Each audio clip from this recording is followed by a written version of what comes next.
നമസ്കാരം, ന്യൂസ് സ്കാനിലേക്ക് സ്വാഗതം. തൊഴുത്തിൽ കുത്തും, കുതികാൽ വെട്ടും, പരസ്യ വിഴുപ്പലക്കലും, കഴിവുള്ളവനെ അംഗീകരിക്കാൻ കഴിയാത്ത അസഹിഷ്ണുതയും മുഖമുദ്രയാക്കി ബലഹീനമായ ഇന്ത്യൻ നാഷണൽ കോൺഗ്രസ് പ്രതിപക്ഷമെന്ന നിലയിൽ പോലും നന്നായി പ്രവർത്തിക്കാതെ ഇന്ത്യയിലെ 20ഓളം സംസ്ഥാനങ്ങളിൽ BJPയെ വാഴിക്കുന്നതിൽ വഹിച്ച പങ്ക് എടുത്തു പറയേണ്ടത് തന്നെയാണ്. മോദി ഭരണത്തെ ഫലപ്രദമായി ചെറുത്തുകൊണ്ട് ഭരണം പിടിച്ചെടുക്കാൻ തട്ടിക്കൂട്ടിയ ഇന്ത്യ എന്ന മുന്നണിയാകട്ടെ അതേ മൂപ്പിളത്തർക്കത്തിന്റെയും അമ്പടഞ്ഞാനെ ഭാവത്തിന്റെയും തലക്കനത്തിൽ തട്ടി ശിഥിലമായി പോവുകയും ഇന്ത്യ മുന്നണിയിൽ നിർണായക റോളിൽ തിളങ്ങുമെന്ന് കരുതിയ മമതയും കെജ്രിവാളും നിതീഷും കളം മാറി കളിച്ചതോടെ കോൺഗ്രസും ഭാരതത്തിലെ ഒരു പറ്റം ജനങ്ങളും മനസ്സിൽ കണ്ടതെല്ലാം വെറും സ്വപ്നം മാത്രമായി അവശേഷിച്ചിരിക്കുകയാണ്. തമിഴ്നാട് പിടിക്കാൻ അണ്ണാമലയുടെ നേതൃത്വത്തിൽ ശക്തമായി പ്രവർത്തിക്കുന്ന BJP നടൻ വിജയ് പ്രഖ്യാപിച്ച പുതിയ പാർട്ടിയായ തമിഴ് വെട്രി കഴകത്തെ ഒപ്പം നിർത്തി മുന്നോട്ടു പോകാനുള്ള ശ്രമത്തിൽ തന്നെയാണ്. അതേ സമയത്ത് തന്നെയാണ് കേരളത്തിൽ നടൻ സുരേഷ് ഗോപി BJPക്ക് വേണ്ടി തൃശൂർ ലോകസഭാ മണ്ഡലത്തിൽ ഉണ്ടാക്കിയിരിക്കുന്ന വലിയ മുന്നേറ്റം. ക്രൈസ്തവ സഭകളുടെ കൂടി ശക്തമായ പിന്തുണയോടെ തൃശൂരിൽ ഒരു തരംഗം സൃഷ്ടിക്കും എന്ന് BJP കരുതുന്നുണ്ട്. ക്രൈസ്തവ സമൂഹത്തെ സദാ അവഗണിച്ചുകൊണ്ട് ഇസ്ലാമിക പ്രീണനം പ്രധാന അജണ്ടയാക്കി മാറ്റിയ ഇടതരോടും വലതരോടുമുള്ള ക്രൈസ്തവ സമൂഹത്തിന്റെ അസ്വസ്ഥത മുതലെടുക്കാം എന്നതാണ് BJPയുടെ ലക്ഷ്യം. തൊട്ടു പിന്നാലെ ക്രൈസ്തവ സമൂഹത്തിലെ ശക്തനായ രാഷ്ട്രീയ നേതാവ് PC ജോർജും BJPയിലേക്ക് ചേക്കേറുകയും ക്രൈസ്തവരുടെയും കർഷകരുടെയും ഒക്കെ ആവശ്യങ്ങൾ ഉന്നയിച്ചുകൊണ്ട് കളത്തിൽ ഇറങ്ങുകയും ചെയ്തു. റബ്ബറിന്റെ വില 300 ആക്കാമെങ്കിൽ BJPക്ക് ഒരു MBയെ തരാമെന്ന പാമ്പളാനി പിതാവിന്റെ പ്രസ്താവന സമൂഹത്തിൽ വലിയ ചർച്ചാ വിഷയം ആയതാണ്. എന്നാൽ റബ്ബർ വില റബ്ബർ കർഷകർക്ക് മാത്രമാണ് ഗുണം ചെയ്യുന്നത്. അതേസമയം അതിനും അപ്പുറത്ത് ഇന്ത്യയിലെ ജനങ്ങളെ വിദ്യാഭ്യാസ സാംസ്കാരിക മണ്ഡലങ്ങളിൽ മുൻപന്തിയിൽ എത്തിക്കാൻ പരിത്യാഗത്തിൽ ഊന്നിയ സേവനങ്ങൾ ചെയ്യുന്ന ക്രൈസ്തവ സമൂഹത്തെയും ഇന്ത്യൻ ഭരണഘടനയ്ക്കും നിയമങ്ങൾക്കും ഉള്ളിൽ നിന്നുകൊണ്ട് പ്രേഷിത പ്രവർത്തനങ്ങൾ നടത്തുന്ന പാവപ്പെട്ട മനുഷ്യർക്ക് പുതിയ ദിശാബോധം നൽകുകയും സമാധാനപരമായി യോഗം ചേർന്ന് പരിശുദ്ധ വചനം പ്രഘോഷിക്കുകയും ചെയ്യുന്ന വൈദികർക്കും പാസ്റ്റർമാർക്കും നേരെയുള്ള സംഘപരിവാർ പരിവാരങ്ങളുടെ നടപടികൾ പൂർവാധികം ശക്തി പ്രാപിക്കുന്ന കാഴ്ചയാണ് വടക്കേ ഇന്ത്യയിൽ കാണാൻ കഴിയുന്നത്. അത്തരത്തിലുള്ള ക്രൈസ്തവ ധ്വംസനങ്ങൾ കൂടുതലായി നടക്കുന്നത് ഉത്തർപ്രദേശ് കേന്ദ്രമായിട്ടാണ്. അതിൽ ഏറ്റവും ഒടുവിലത്തെ സംഭവമാണ് UPയിലെ ലക്നൌവിൽ വ്യാജ മത പരിവർത്തനം ആരോപിച്ച് അതിന് ശ്രമിച്ചു എന്ന് പറഞ്ഞ് കത്തോലിക്ക വൈദികൻ ഉൾപ്പെടെ 7 പേരെ അറസ്റ്റ് ചെയ്ത് ലോക്കപ്പിൽ അടച്ചത്. ലക്നൌ രൂപതയിൽപ്പെട്ട ഫാദർ ഡൊമിനിക് പിന്റോയാണ് അറസ്റ്റ് ചെയ്യപ്പെട്ട പുരോഹിതൻ. 5 സ്ത്രീകളടക്കം 17 പേരെയാണ് ഈ കേസിൽ പ്രതികളാക്കിയിരിക്കുന്നത്.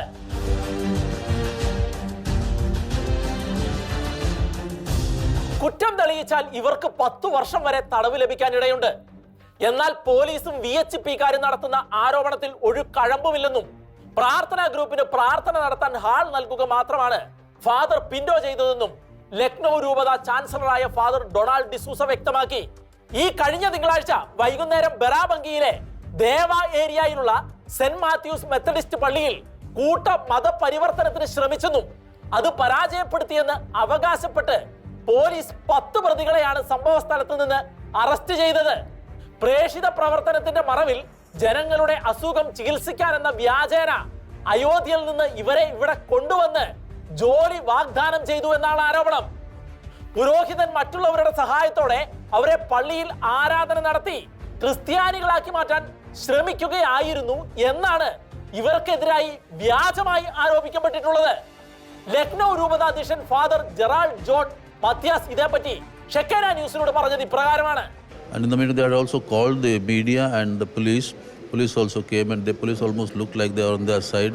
Of course, they vacated the people, but first they took Father Dominic Pinto, the director of the center. They interrogated him for several hours. They kept him in the police station for from 1 o'clock till about 9 o'clock night, implicating also for the Dominic. But Dominic was not at all involved. It's totally, absolutely fabricated, absolutely false. Just because he happened to be the director, they have also implicated him and involved him. ചൊവ്വാഴ്ച വൈദികനെയും പാസ്റ്റർമാരെയും കോടതിയിൽ ഹാജരാക്കിയ ശേഷം judicial കസ്റ്റഡിയിൽ വിട്ടിരിക്കുകയാണ്. വിശ്വ ഹിന്ദു പരിഷത്തിന്റെ ജില്ലാ president Brijesh Kumar വൈഷ്, Bajrang Dal ജില്ലാ convener അഗൺ Pratap Singh എന്നിവർ നൽകിയ പരാതിയുടെ അടിസ്ഥാനത്തിൽ ദേവ പോലീസ് സ്റ്റേഷനിൽ തിരിച്ചറിഞ്ഞ 15 പേർക്കെതിരെയും അജ്ഞാതരായ ചിലർക്കെതിരെയും FIR രജിസ്റ്റർ ചെയ്തിരിക്കുകയാണ്.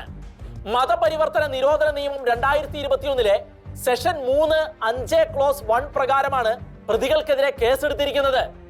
ഇന്ത്യൻ പൗരന് ഇഷ്ടമുള്ള മതത്തിൽ വിശ്വസിക്കാമെന്നും ആ മതത്തെ പ്രചരിപ്പിക്കാമെന്നുമുള്ള ഭാരതത്തിന്റെ ഭരണഘടന നൽകുന്ന സ്വാതന്ത്ര്യത്തിനുള്ളിൽ നിന്നുകൊണ്ട് തന്നെയാണ് ഇന്ത്യയിലെ ക്രൈസ്തവ പ്രേക്ഷിത പ്രവർത്തകർ പ്രവർത്തിക്കുന്നത്.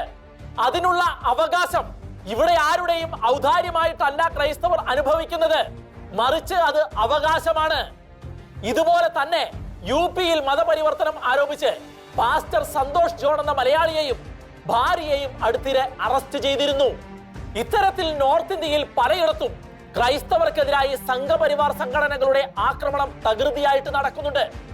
കേരളത്തിൽ ക്രൈസ്തവരുടെ സഹായത്തോടെ പാർട്ടിക്ക് അടിത്തറയുണ്ടാക്കാൻ ശ്രമിക്കുന്ന BJP കാവിക്കൊടിയുടെ പിൻബലത്തിൽ നോർത്ത് ഇന്ത്യയിൽ അഴിഞ്ഞാടുന്ന വിവരം കെട്ട ക്രിമിനലുകളെ നിരക്കി നിർത്തേണ്ടത് കൂടി അത്യാവശ്യമാണ്. കേരളത്തിലുള്ളവർ നോർത്ത് ഇന്ത്യയിലേക്ക് നോക്കേണ്ട ആവശ്യമില്ലെന്ന് പറയുന്നതിനപ്പുറത്ത് ഇന്ത്യയിൽ ക്രൈസ്തവരെ പ്രതികൂലമായി ബാധിക്കുന്ന വിഷയങ്ങളിൽ ക്രൈസ്തവ സമൂഹത്തിനുള്ള ആശങ്ക കൂടി പരിഗണിക്കേണ്ടതാണ്. ആടിനെ പട്ടിയാക്കുന്ന പച്ചക്കള്ളങ്ങളുമായി ഭരണകക്ഷിയുടെ ആളാണെന്ന അഹങ്കാരത്താൽ ക്രൈസ്തവർക്ക് നേരെ പ്രവർത്തിക്കുന്നവർക്കെതിരെ കർശനമായ നടപടികൾ BJP സർക്കാരുകൾ സ്വീകരിക്കുക തന്നെ വേണം.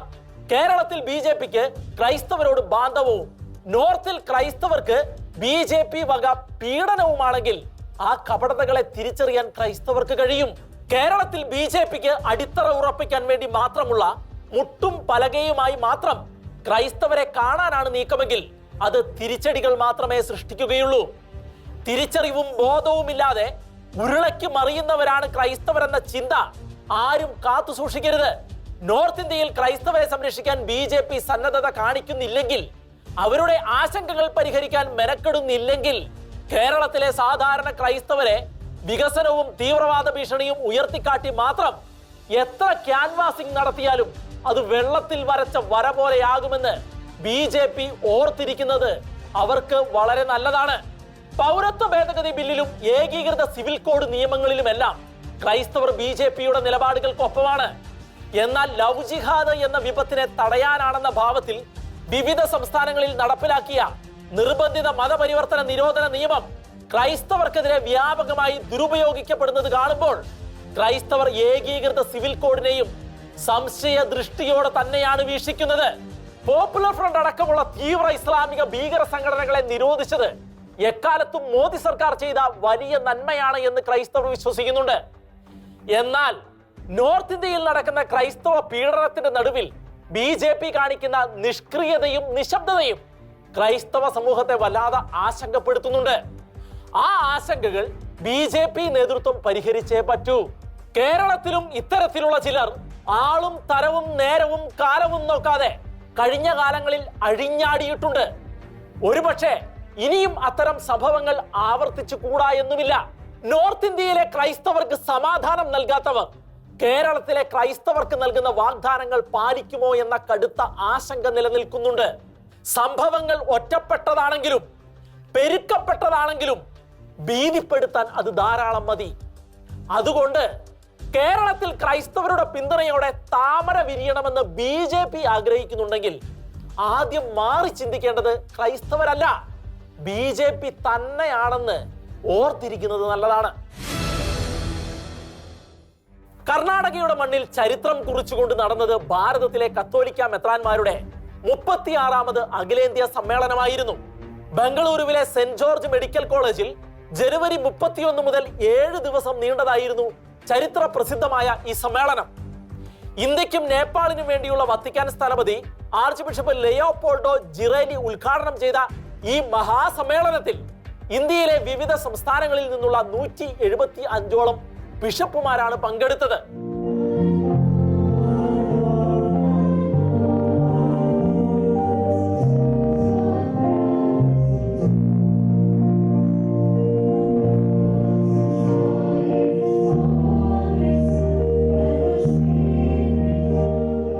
രാജ്യത്തെ സമകാലിക രാഷ്ട്രീയ സാമൂഹിക സാഹചര്യങ്ങളോടുള്ള സഭയുടെ പ്രതികരണവും നിർമ്മിത ബുദ്ധിയുടെ പ്രയോജനങ്ങളും വെല്ലുവിളികളും എന്ന കേന്ദ്ര പ്രമേയത്തെ അടിസ്ഥാനപ്പെടുത്തിയായിരുന്നു ഈ സപ്തദിന സമ്മേളനം നടന്നത്.